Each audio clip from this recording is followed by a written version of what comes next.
Olá a todos, sejam muito bem-vindos a mais uma aula de Teoria e Crítica Literária.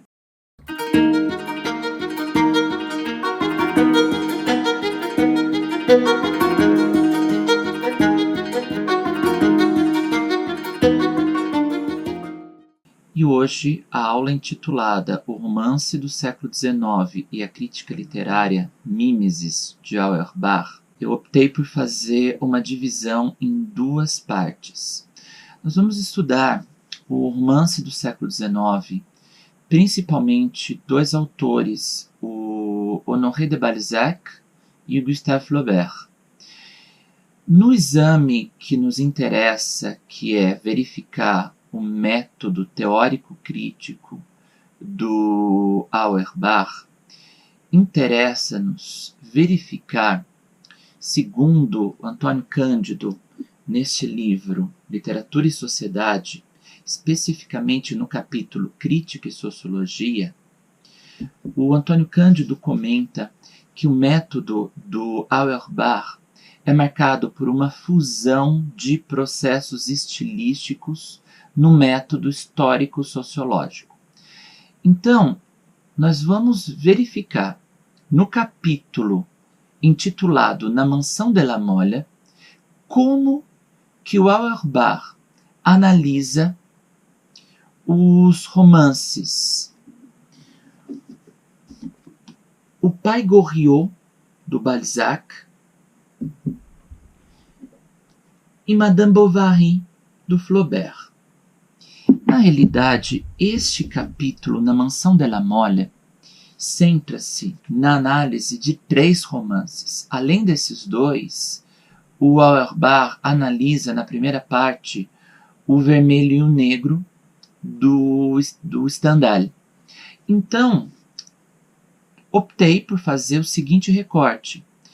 Apenas a parte em que o Auerbach analisa o método do Balzac e a parte que ele analisa o método do Flaubert.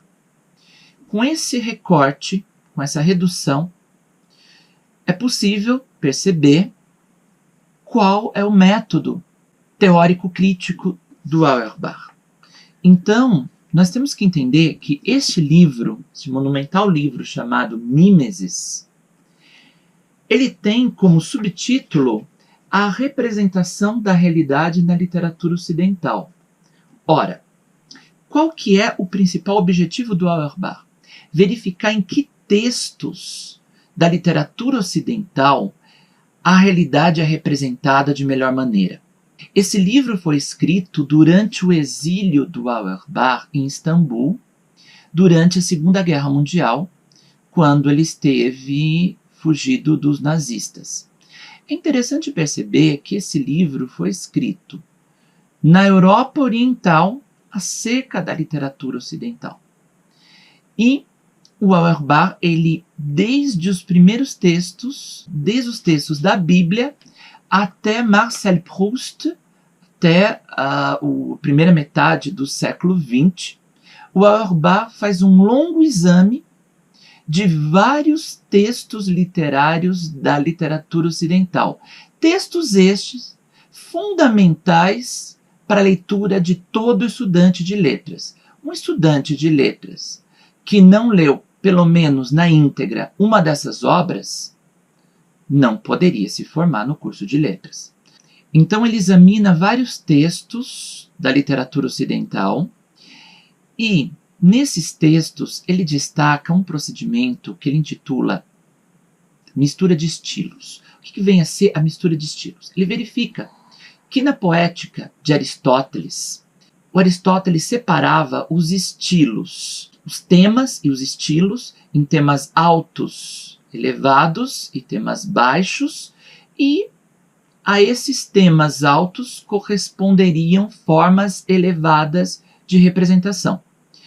Essa poética clássica aristotélica que vigora na era clássica, no Renascimento e no Neoclassicismo, ou seja, vigora entre o século XVI e o final do século XVIII, o Auerbach mostra que posteriormente posteriormente já no romantismo e também antes da era clássica, esse modelo aristotélico fechado, ele, a partir do cristianismo, esse modelo aristotélico passa a ter fraturas, ou seja, não há estilos elevados e estilos menos elevados.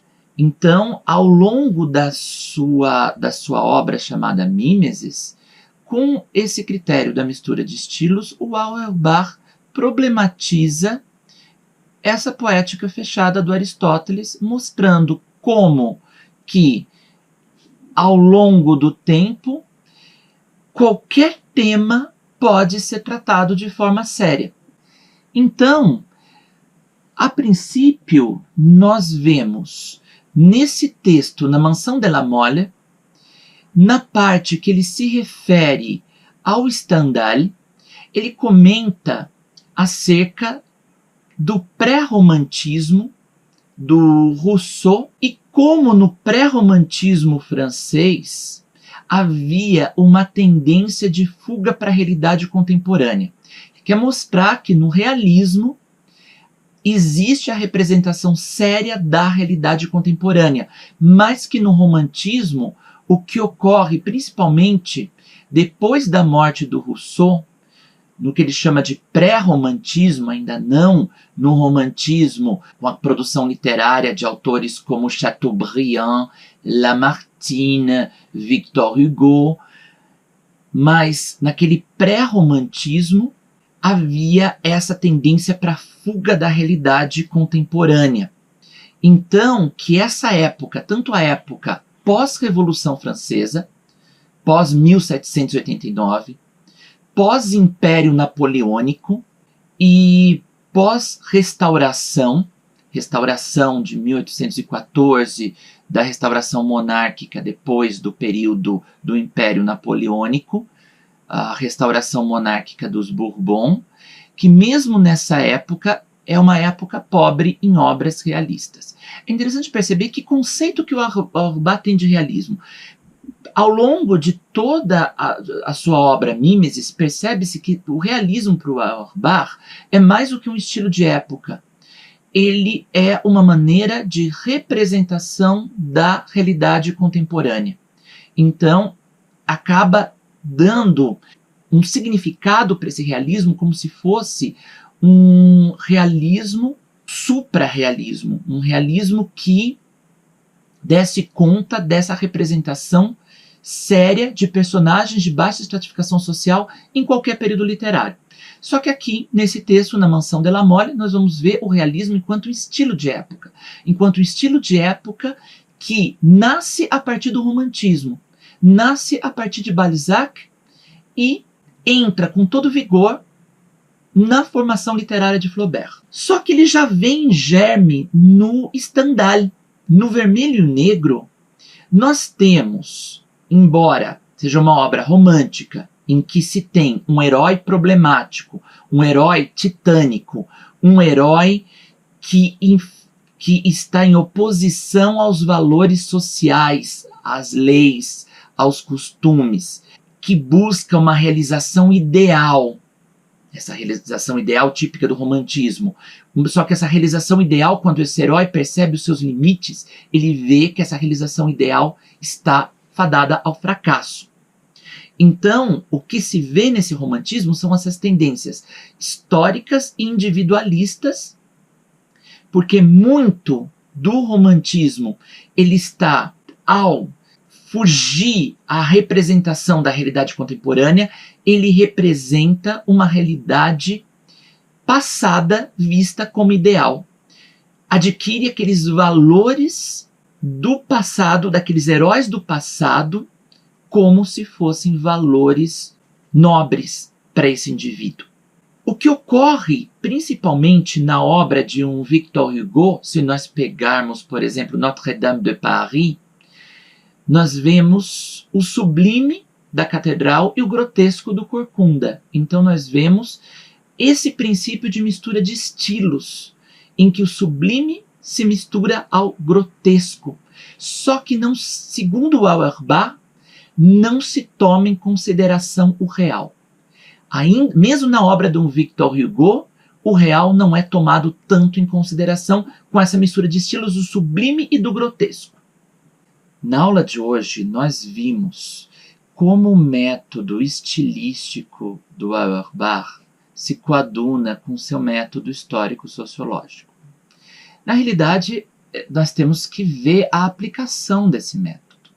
Nós não vimos exatamente como que esse método, que parte de um fragmento de um texto, normalmente um fragmento de um texto, e a partir desse fragmento é feita uma análise estilística, uma análise que vê todos os movimentos rítmicos da frase, vê os movimentos sintáticos, os elementos morfológicos, o uso de determinadas palavras, e a partir dessa quase que é uma análise imanentista, essa análise imanentista do texto não para por aí.